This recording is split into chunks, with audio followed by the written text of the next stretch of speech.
Hello and welcome to the eXp Executive Masterclass series. Today we're going to dive into one of my favorite topics, which is the art of sponsorship. It's building culture and retaining agents. I'm Susan McLean, Vice President of Agent Success at eXp. And inside all of us is one of the most powerful tools that we can use to change how we connect with those around us. And it's the power of communication. So think of sponsorship as communication in action. So it's how leaders bring out potential. It's how they create an environment that inspires others and they want to stay and they want to grow in the organization. So I've spent the last 15 years studying and practicing how to retain agents. And I'll tell you what, how to be a good sponsor, that's something that didn't come naturally to me right away. I really had to learn about it. What does it take to be a good sponsor, whatever that means in the organization that you're in? So when I was a managing broker and I recruited someone to come and work for me, I was still their sponsor because I was the reason that they joined the brokerage. At eXp, it's a little bit different because you don't hold the license of the agents that you sponsor, but you're just as influential and sometimes even more influential, right? Because peer relationships are just as important as the relationship with the brokerage. So Lynn Dowdy said, sponsorship is about putting your name and reputation on the line for someone else. It's one of the most powerful cultural tools that any organization has. And boy, she is so right about that one. So sponsorship, culture, retention, communication, these are all woven together. Now, our agenda today, we're actually going to go into sponsorship. What does it mean to be a great sponsor? We're going to go into retention, the reasons that agents leave a brokerage and the main motivators that drive them in real estate. And then I'm going to show you a toolkit that we're working on to give you some best practices and some action items you can do to put into practice everything that we're going to learn today. Now, have you ever heard this quote? All I really needed to know, I learned in kindergarten. Well, that's kind of true with sponsorship. Even though it took me a while to learn it, it is something that we basically all learned in kindergarten. So what did we learn? We learned in kindergarten, number one, share everything. For sponsorship, that really means guidance and connections. And I'm so excited to dive into that here in a second. We also learned play fair, that when someone else wins, we all win. So how do we help the people in our organization win too? And then we learned don't hit people, right? So now for sponsorship, let's call this how to build relationships, okay? And then we learned when you go out into the world, you watch for traffic, you hold hands, and you stick together. And that right there, that's retention because everyone needs someone. So how do you be the someone for the agents in your organization? So let's break this down. Let's talk about sharing everything and creating connections with the agents in the organization that you're with. So if you haven't read the book, Delivering Happiness by Tony Hsieh, highly recommend it. It's the Zappos story. And so it's one of my biggest takeaways from the book. And by the way, that book was one of the books that kind of changed my perspective on retention and creating culture in an organization. But one of my biggest takeaways from reading the book was when Tony Hsieh had someone that wanted to work for him or had someone that just wanted to learn about the Zappos culture. He didn't bring them into a conference room and he didn't share their core values or say, this is what our culture is. What Tony did is he gave them a list of like 5 to 8 people. And he said, go meet these people, go talk to them. And when you're done talking to those people, ask them who else you should meet. Now, the Zappos was famous for the culture that they created when Tony was running the company. And people would literally move from all over the world to be part of the Zappos culture. And Tony was a master at making connections. He knew that the employees at Zappos, if they were only connected to him, that the culture wouldn't work. There wouldn't be a culture. So he had to make sure that the employees, they were connected to each other. So help your agents make connections. No one exists in a bubble, right? We all need connections to others. So help your agents by introducing them to other people in the organization, other people on your team, other people in the company. So who's good at listings? Who has mastered open houses? Who's building an inspiring organization? connect them with the people that have similar goals to what they have. Now, we're going to talk about retention in a couple minutes. And when we do, we're going to talk about understanding what motivates your agents in real estate. And when you understand their primary motivator and you can connect them with other people in the organization with the same motivator, well, you just get bonus points right there, right? So learn how to create connections between agents in your organization. And then share everything also means giving guidance, right? So guidance isn't necessarily coaching or training. It depends on the relationship that you have with the agents in your organization. Sometimes you have a coaching or a training relationship with them, but sometimes you don't. And agents are independent contractors. So you're not holding their license. So guidance and, guidance, it might be more about sharing best practices, right? Or lessons learned. It might be more about, hey, here are some resources that might help you with onboarding or becoming a mentor or attracting agents to your organization or whatever might be beneficial to them. And the type of guidance and suggestions that you give typically will depend on the relationship that you have with those agents. So agents in your front line who named you as their sponsor, you'll typically have a different relationship with them than the agents in your second, third, fourth line and on down. So sometimes guidance, though, comes best in the form of stories. Since a lot of us aren't necessarily officially coaching or training the agents in our organization, telling stories is sometimes a great way to give guidance to other agents without necessarily overstepping that relationship. So I had a recruiting and a leadership coach years ago, and we were talking about the goals that I had set. And I said, I'm going to commit to doing X, Y, and Z, right? And Jim, the coach, he said, well, what should happen, Susan, if you don't hit your goals? And these were all leading indicators, not lagging. So I had full control over whether or not I hit my goals. And he was like, well, what would happen? What should happen if you don't hit your goals? And I'm like, well, Jim, I'm not going to hit them. Like, that's what's going to happen. And he was like, no, I think there needs to be consequences, right? And he knew that I was, and I am a big animal person. Like, I love animals. If I won the lottery, my poor kids know that I likely won't get any of the money, right? I'm going to be like, sorry, kids, I saved a dog today. So, money's gone. Get back to work. But he knew that I was a big animal person. And so he said, okay, why don't you do this? Why don't you make a donation to your local animal shelter if you don't hit your goals? And so I said, okay, that's fine. And he said, well, it's not going to be something little. It's not going to be like $10 or $100. Like, it has to hurt a little bit. And so we ended up negotiating $1,000. So if I didn't do what I told him I was going to do, I was going to donate $1,000 to my local animal shelter. We started off the negotiation with $5,000.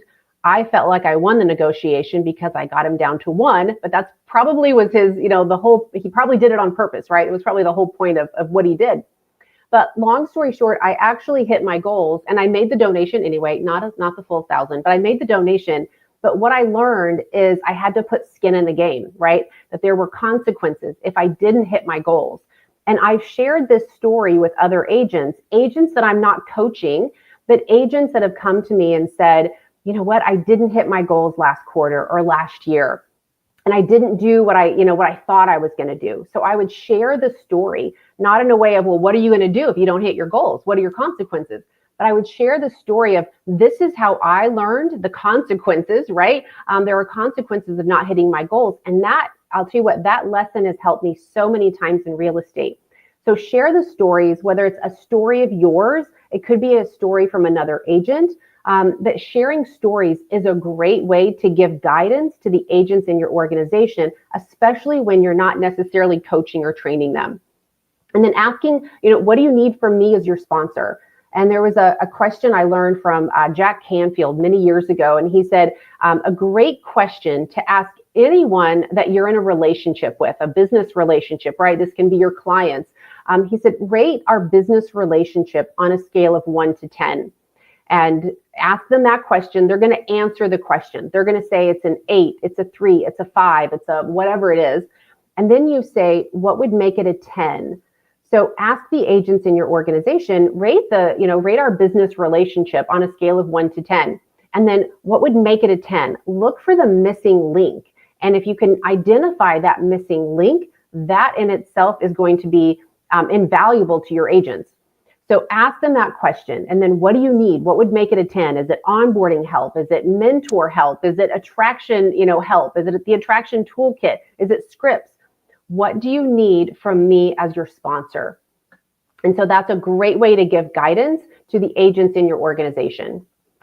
And then we also learned in kindergarten, play fair, right? So when one of us wins, we all win. And recognition goes such a long way. It's just a human need to be seen.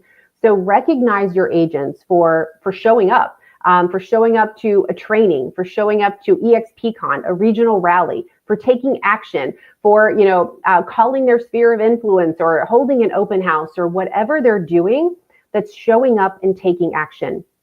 And then we have to make sure that we don't gatekeep either, right? So gatekeeping is definitely a no-no to be a great sponsor. If you find something that's working, share it with others in your organization.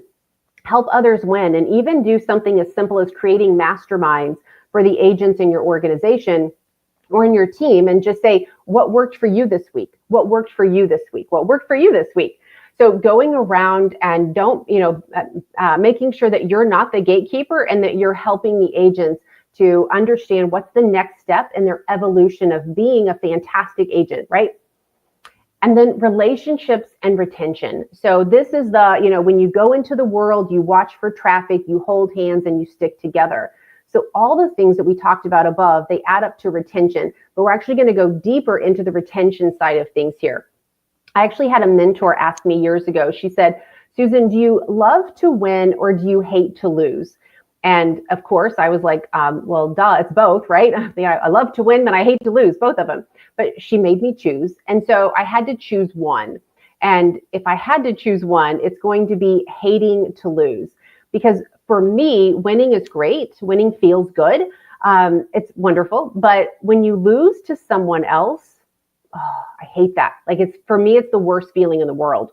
So in real estate, loving to win has a lot to do with attraction, right? You're beating out all the other companies. You're winning over every other company that, that agent was thinking of joining. But hating to lose, that's retention. And so when you have an agent on your team or your organization or your company, and they choose to go somewhere else, it's like a knife in the heart, right? It's the worst feeling in the world. So retention has more to do with building culture than anything else.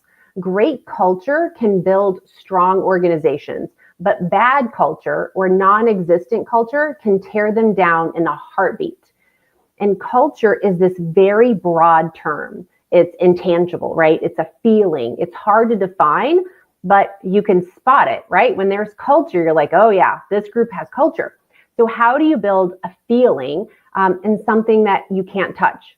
Well, there is a process to building culture, and step one is to define a purpose. And a purpose is something that brings people with different experiences, different backgrounds, different skill sets, and it brings them all together. And you need a common goal. You need something that everyone can get behind and contribute to. And you determine what your purpose is, and then you put it up in the window for everyone to see it. And you make sure that it's visible everywhere in your team or your organization. But how do you define purpose, right? How do you get to that one common goal? If you have a team, one of the best ways is to rank the priorities in your team. So is the number one priority in your team, is that your team members? Maybe it's your clients. It could be your customers. It could be making money. It could be production. It could be something completely different. There's no right or wrong to this because this is your team. I did this exercise with a group of team leaders the other day, and we had a team leader, and she said, the number one thing in my team is making money, because with money, we can do amazing things in our community, and we can do amazing things for our agents, right? So make sure that you rank the priorities in your team. So what's number one? What's number two? All the way down to number 5. And maybe it's something that's not on this list, but rank the priorities, and that will help you determine what your purpose is as a team leader. Now, if you have an organization, it's going to be a little bit different. Your organization priorities might be something like professional development, right? It could be providing agents with tools, training, resources, everything that they need to hit all of their goals.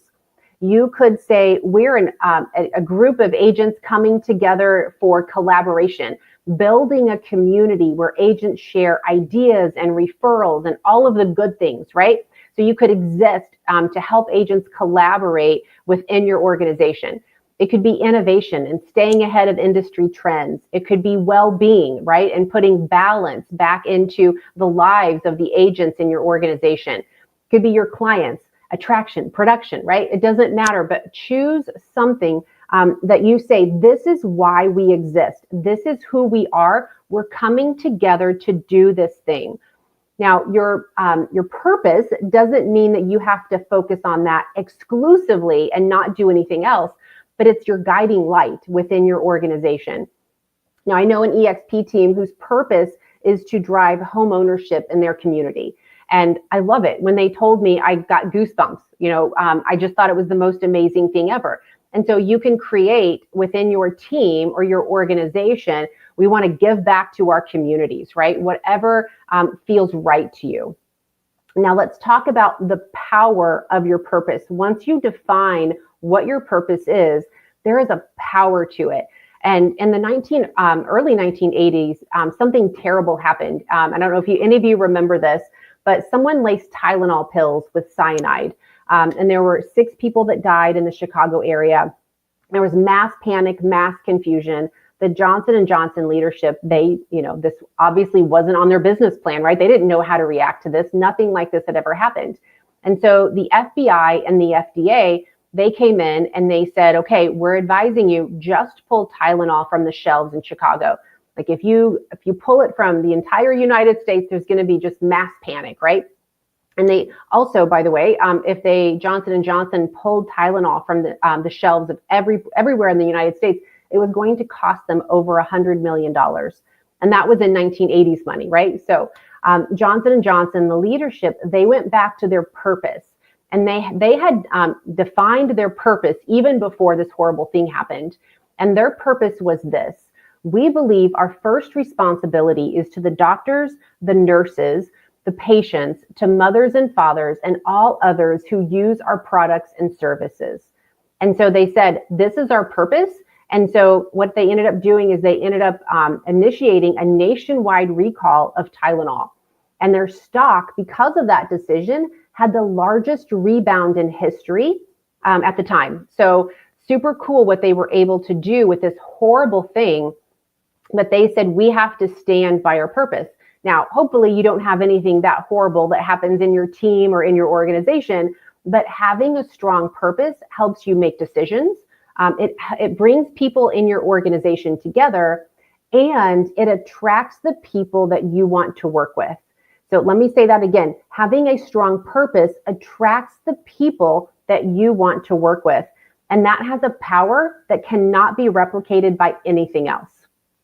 So once you have your purpose, once you say, this is why we exist, this is why we're coming together, this is why we're doing what we're doing, you have to tell the story of your purpose. And remember, you have to put it in the window, right? Put it in the window where everyone can see it. That team that I talked about whose purpose was to increase home ownership in their market, their purpose is everywhere. It's in every listing presentation, every buyer presentation, marketing piece, tagline, social media. Like it's everywhere because they said, this is our purpose, right? Super, super cool what they're doing with that. Now, how do you reinforce it? You develop your purpose. You say, okay, I know what the number one thing in our organization or our team is. So how do you reinforce it? Well, number one is you share stories. You find agents on your team or in your organization who are examples of that purpose. If your purpose was to help home ownership in the area, in your local market, you find agents who do that every single day. Put them in the window with you, right? If you lead an organization and you said, you know what, collaboration that's the reason that we're doing this. That's the reason that we're coming together as a group of agents. We want to increase collaboration amongst our group. then find agents who collaborate at the highest levels and put them in the windshield, right? Put them in the window next to your purpose and say, this is who we are. You can also use catchphrases and mantras. So this one usually gets some chuckles, right? They're like, oh, that sounds kind of cheesy. But cheesy is good, right? Cheesy can be fun. Cheesy makes everyone laugh. And when you laugh together, you come together as a group. It's also very memorable, by the way. So your catchphrase and your mantra doesn't have to be cheesy, but if it borders on the cheesy line, just go for it, right? Just go for it, because that is actually a good, fun thing to create culture in your organization. So you can create that catchphrase or that mantra that reminds everyone who hears it, this is why we exist. And then just consistent messaging and reminders everywhere. So once you develop your purpose, put it in your presentations, remind everyone in meetings, right? Do everything you can, social media, taglines, to say this is who we are as a group of individuals. And again, it will attract the people that you want to work with. This is super, super powerful. Now let's talk about safety and belonging. So the second step of creating culture is to create a safe space where agents feel like they belong. They're like, this is home, right? So we have this place in our brain that's always worried about what others think about us. And our unconscious brains are deeply obsessed with safety and belonging. And it actually goes back thousands of years to when we lived in tribes and groups. And if the elders banished us from our tribe, it was like certain death, right? Lights out, you're done. So we have this place in our brain that is constantly wondering, like, okay, do I fit in here? Am I safe here? Do I belong here? And we need lots of belonging signals over and over again. So a sense of belonging, just like culture, is really easy to destroy and it's hard to build, right? So how do you build something hard to build, easy to destroy? Well, Steve Jobs actually said something that I love, and I use this quote in my personal life all the time. But he said, you can't connect the dots looking forward. You can only connect them looking backwards. And to build culture, you have to trust in the unseen. You have to trust that there's another dot right ahead of you, and another one, and another one, and another one, and that they're going to connect. And you have to plant these seeds knowing that you may not see the results of building culture in your organization right away, but you have to trust that they're there, that you're doing the right things. And attraction is really the opposite, right? So attraction's different. You can see the results in a short amount of time. Are you moving the prospect forward? Are they saying yes to another meeting? But retention and culture building, that takes trust. It's making eye contact. It's high fives. It's saying, congratulations, you did something awesome, right? Letting them know that you see them again and again and again. It's the I see you, I see you. And these belonging cues that we're sending, these are behaviors that create safe connections within a group. So belonging cues are the eye contact, right? I'm listening when you're talking to me. It's the high fives. It's the laughter. It could be the cheesy mantra, right? It could be inside jokes. It could be paying attention to someone. Body language, listening, right? These are all belonging cues that say you're safe here. You're safe here. And now belonging cues, to be effective, they have to do three things. So number one, there has to be an exchange of energy with a belonging cue. And I'll give you an example of what it's not. And that's multitasking when you're having a conversation with someone. So years ago, I took over a small office.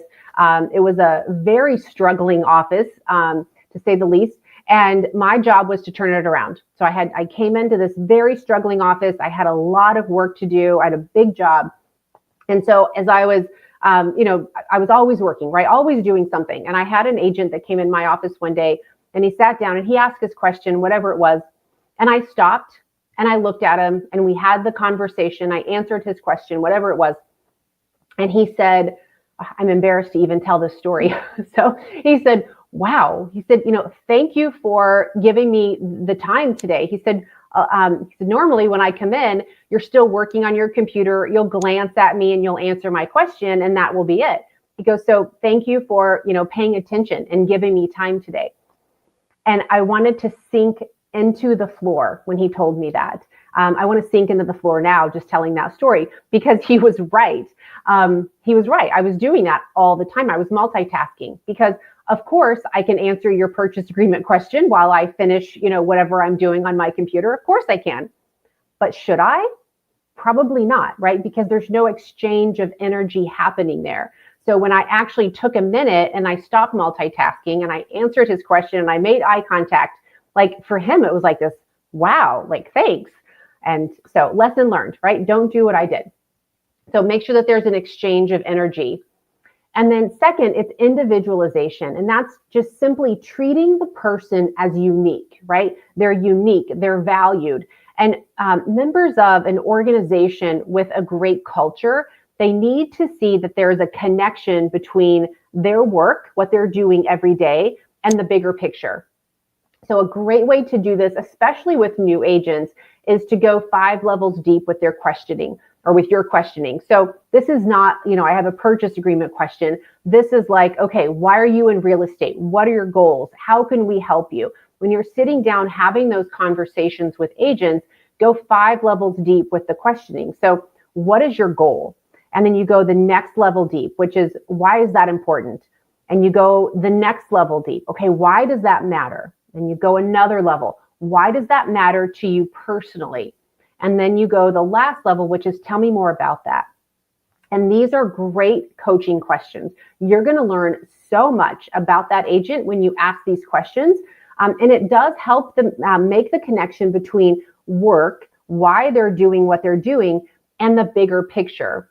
Now, if you're leading an organization and you're trying to coach someone, make sure that they're okay with being coached, right? So if you have that relationship with them, that's fantastic. If you're a team leader, these are great coaching questions to use. Now, if you want a great book, it's actually a fabulous book on coaching and asking great questions. The book Power Questions by Andrew Sobel. It's Sobel, Power Questions. It's a phenomenal book. And if you have a coaching relationship with agents in your organization or on your team, that's a great book to help you ask some great deep questions that will help you make the connection between what they're doing and the bigger picture. And then the last quality to be a belonging queue is future orientation. And that just means that you're giving signals that that relationship will continue. So it can be something as simple as telling new agents, you know what, I can't wait to see what you do in business. I'm here cheering you on the whole way. You're just telling them this relationship will continue. And so when you do that, these belonging cues add up to one thing, and that's you are safe here. You belong here. We're a group, right? So make sure that those belonging cues have those three qualities. And the last step of culture is vulnerability. Vulnerability is this psychological requirement for cohesion within a group. So when we have an interaction with someone, especially if we're in a leadership position, what we tend to do is we tend to hide any weaknesses that we have, right? Any vulnerability, any weaknesses, we're just going to hide them and like put them away and pretend like they don't exist. But if you want to create safety and culture within your organization, that's actually the wrong move. So we have to use phrases like, you know what, I could be wrong here, but what do you think, right? What am I missing? Are we on the right track? So when you have these questions and you go first as the leader and you show vulnerability, your group will then end up following. And what happens is it creates this vulnerability loop where everyone's like, okay, here's where I am in my business, but what do you think? What should I be doing differently? And it actually creates higher performance when you do this. I had a team or a team leader that I was meeting with the other day, that same group. And she said, I'm always going first. She said, I didn't know I was doing it, but I'm always going first with my agents saying, you know what do you think we should do? Am I off base here? Am I off track? Are we going on the right track? And so she said her agents share freely with her what they are struggling with, what they need help with, and they're an extremely high performing team. And she said, I didn't realize I was doing it, but I'm sharing vulnerability, and I'm creating this vulnerability loop. So there was a Navy SEALs Team 6 leader. His name was Dave Cooper. And he said, the 4 most important words that a leader can say is, I screwed that up. He said, if you can't say those words, you're not a leader. And the guy leads he's a Navy SEAL, leads a SEAL Team 16. And I don't want to question anything that he says.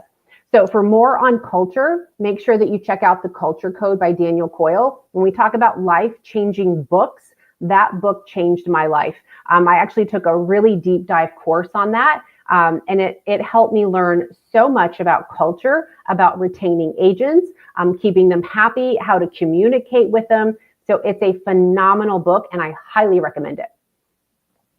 So now let's talk about the 3 preventable reasons that agents leave. So we know how to create culture. We know vulnerability. We know that, the belonging cues, we know all of that. We're practicing that. We're putting that into practice within our organization. What are the 3 preventable reasons that agents leave? What are the, when the little spidey senses go off, right? What are the reasons that agents will say, you know what, maybe I'm going to be better off somewhere else? When we understand these, we can build stronger teams and really affect our retention rate within our group. So if you've been a broker, you've likely heard the saying, agents don't leave brokerages, they leave their broker. Now, when I was a broker, I did not like that saying, but it is true that agents will leave relationships that aren't giving them what they need. So if an agent feels disconnected from the people around them, they're going to begin looking for those connections somewhere else. And relationships, just like culture, are very hard to define. It's hard to understand and really know, like, what's our relationship like, especially in a business situation. Someone gave me some advice years ago, and I think it's very true. He said, the way you feel about someone is the way they feel about you. Now, is that always true? Nah, probably not. But is it often true? Yeah, probably, right? So think about how do you build a relationship with the agents in your organization or on your team, maybe when you're not exactly sure what that relationship is like, right?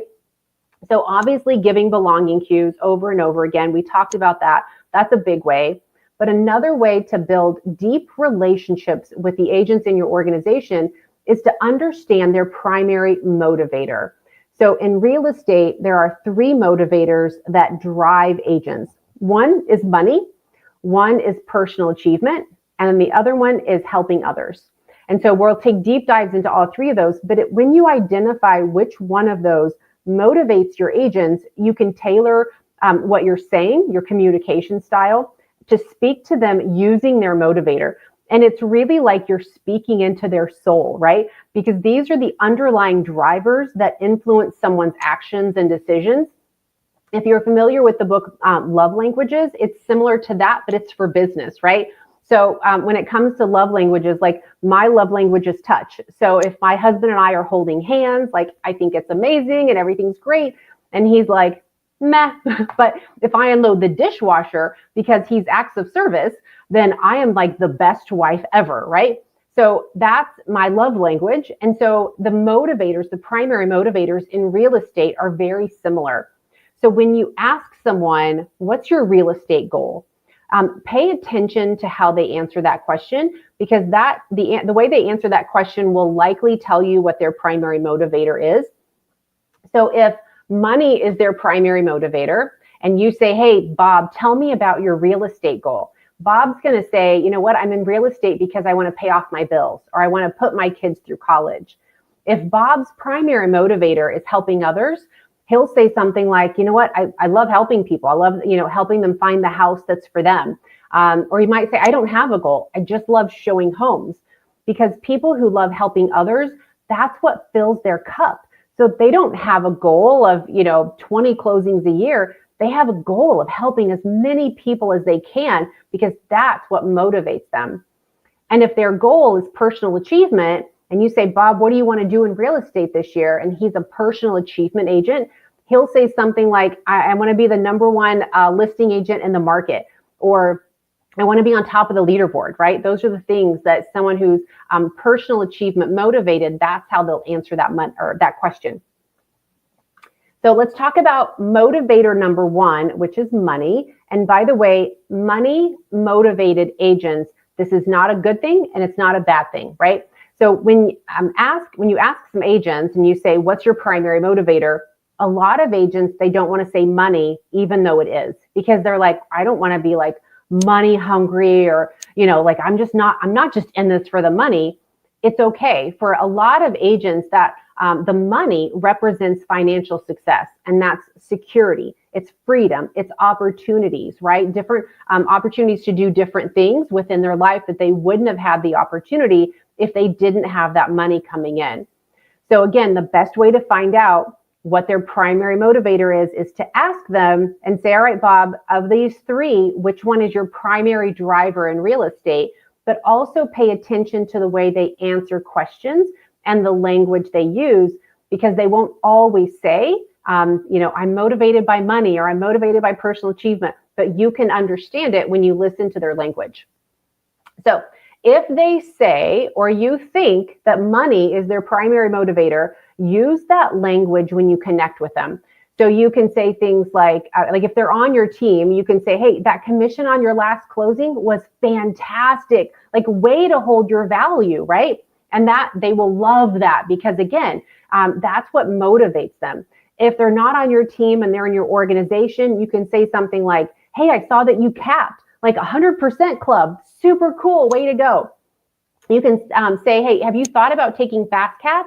Agents that take fast cap and they graduate, they're increasing their gross commission income. You can even say, I just noticed that you listed another property. Like, more listings, more money. Like, congrats, Bob. Way to go, right? So I'm sure you all know this, by the way, but if you are a team leader, you can go into My eXp and you can download the details of your team members. And so you can find things that they've done to recognize them. If you're an organization leader, you can do the same. You can go into My eXp, you can download your organization details and find things that your agents have done to recognize them. So use the verbiage that speaks to their motivator. So if they're money motivated, make it about money. You had a closing that you got paid. Yay, congratulations. And that excites them and it keeps them driven to go out and do more of those things that make them feel good, which is making money. And then also do this. So you can celebrate their financial milestones. So they capped, they icon, they hit an income goal. Anything like that will make them feel seen. You can educate them on, how do you make the most money at eXp? Let's talk about lead gen. Let's talk about referrals. It could be My Link, My Lead, Utility Connect, America's Preferred Home Warranty, attraction, right? Are they looking to add attraction as an additional revenue stream? Do they understand that we have growth directors that can help them? We have an attraction toolkit. So educate them on maximizing their earning potential, and that will keep them at eXp. And then ask questions like, what does financial success look like to you? So when you do that, you get an idea of what motivates them and where they might need help, and you can point them in that direction. So those are your money motivated agents. Now, your personal achievement agents. So this is me. This is my driver. It's all about seeing name and lights, right? Like, that's what drives me. So I always wanted to be like number one. When I took over that office and it was struggling, I'm like, we will get to number one market share. And we did, right? Because I wanted to be number one. That's what drives them. Now, this is my driver. And so if you're a team leader, there's something you need to be aware of. So I started on my own in real estate, realized I had no idea what I was doing in real estate. So I joined a team, which was great, until I wrote my first contract under the team leader's name. And I didn't like that. I'm putting the team leader name on the contract. My buyer, I'm showing houses, like, what's up? So just know that if you're a team leader and you have agents on your team who are motivated by personal achievement, there might be some like scratchiness there with, writing things under the team name, with seeing the team name on the leaderboard and not their name. So just be aware of that. It doesn't mean that they're going to leave your team anytime soon, but there are things that you can say and do that will keep them there longer. So let's talk about this. So what do you say to your personal achievement motivated agents? Well, if they're on your team, you can say something like, did you know you have the highest lead conversion of anyone on the team this month? And they're going to go, no way, that's super cool, right? If they're in your organization, you can say something like, Did you know that you added the most frontline agents of anyone in the organization this month or this week or today, right? So recognize them for the things that they're excelling at. Did you know you took the highest price listing of anyone in the organization, or you had, a great closing and, it was higher than anyone else's, sales price? Anything like that makes them feel like they're winning, they're going to love it, right? And then have you thought about taking FastCap? Agents that graduate are top level. They are the ones to beat. And they're going to go, well, I want to beat the other agents, right? Because I'm personally motivated, right? And then I just noticed that you hit a new milestone in your closed volume, like way to go. So anything that they're doing like that, where they're excelling, they're leading the way, they're number one, they're top 10, they're top 20, anything like that, that will motivate them to keep going. And if they're on your team, that will motivate them to stay on your team even longer.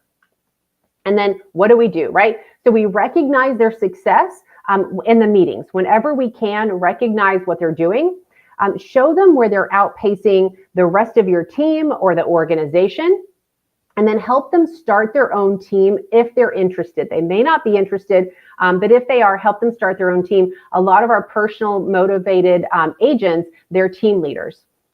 And so help them do that. Now, if they're on your team as a team member, you can also help them graduate off your team.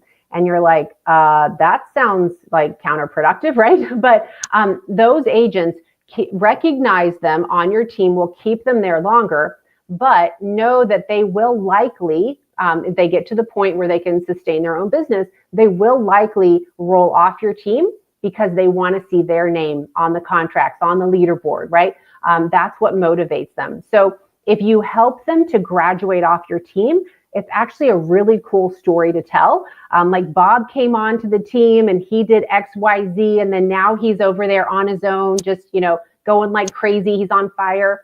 Versus, well, Bob left the team and he was one of the top agents, so wonder what happened there, right? So control the narrative and tell that story when they get to the point where they're not going to stay on your team any longer. And then motivator number 3 is helping others. So these are also team leaders, actually, a lot of the time, because there are some team leaders, they love helping others. And so they're like, I'm going to start a team and I'm going to help more agents. And I can help more clients. It's going to be the best thing ever. But sometimes the agents who are like, they're just getting by in real estate, they're motivated by helping others because they love going above and beyond. Like, that's what, it just makes their soul sing, right? They love going above and beyond. So I'm just going to show a few more houses just to make sure my client's happy, right? Now, if they want to increase their production, but they're not sure how, sometimes it's just helping them to see that by making some tiny shifts, right, you can help more people when you do X, Y, and Z. So let's talk about what to say to them. So you can say things like, we have a new agent in the organization. Would you mind meeting with them and helping them understand how we do business? And that agent's going to go, yes, of course, I would love to do that, right? Because they love helping others. Have you thought about taking FastCap? Graduates can help so many more people. So we're using their language that speaks to who they are and, what drives them. And then, I just noticed that you helped 4 clients this month get to where they want to be. Like, super, super cool. And once they make that connection, like, they're going to be off, right? They're just going to take off running. But we have to sometimes help them understand that sometimes some tiny tweaks in how they do business, they can go out and they can help more clients. And that's everything for them. And then do this, right? Make sure that you're offering opportunities to mentor new agents, helping them understand, hey, we have a mentor program at eXp. Maybe that's something that would be beneficial to you now, or when you get to that point in your career. And maybe it's leading different initiatives in the organization. It could be creating some environments through masterminds or group trainings where they're helping other agents who might be struggling with something. And then recognizing their impact in the organization as culture builders or as mentors. They love that. So when you understand the primary motivator of your agents, you can drastically deepen the relationship that you have. So take just a couple minutes here, and my slides are a little compressed. So, but take just a couple minutes here and jot down some of the agents on your team or in your organization and what you think their motivator is. So you don't have to be 100% correct. It's not pass fail.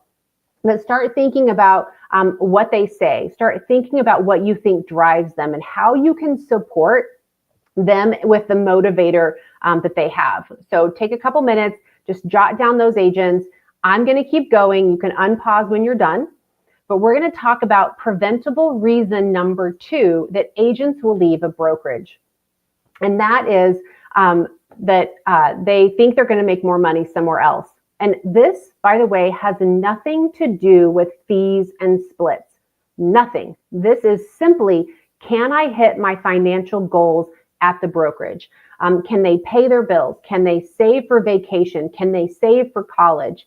Help agents understand and set, clear financial goals. Help them understand how to get to those goals and help them create a roadmap.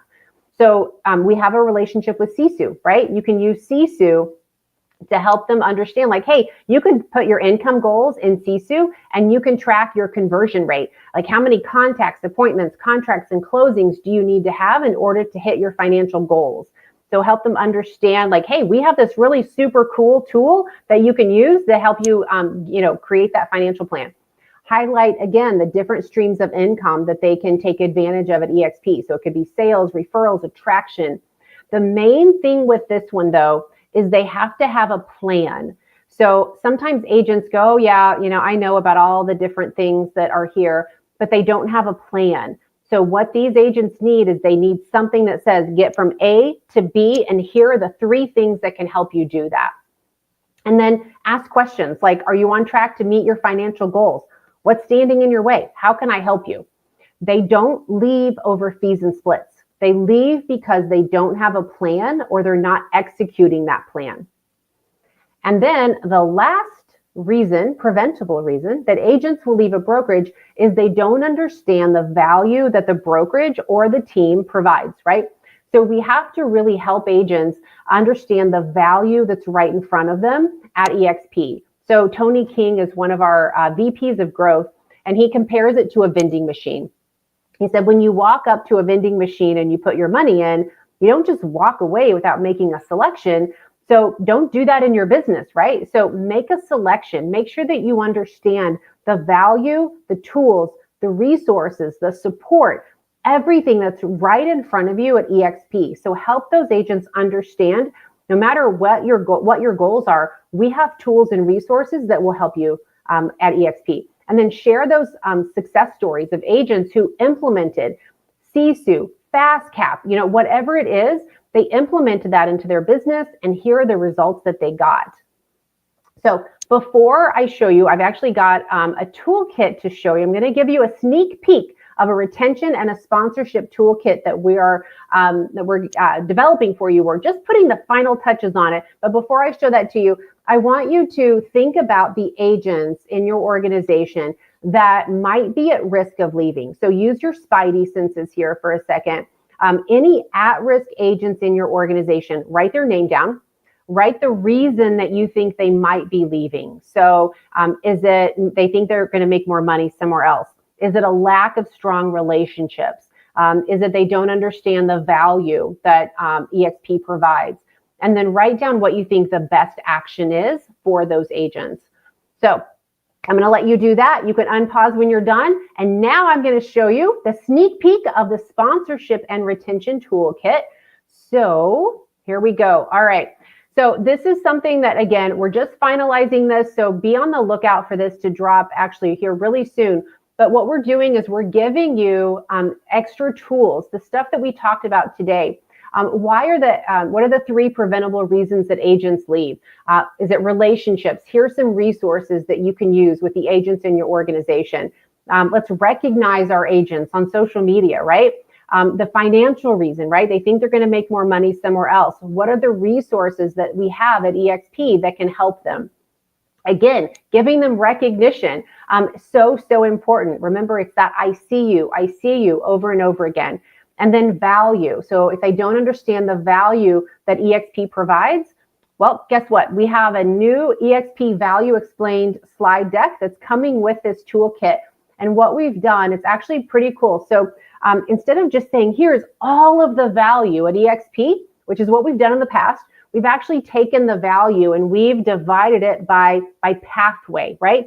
So I'm a team leader. What's my team leader path?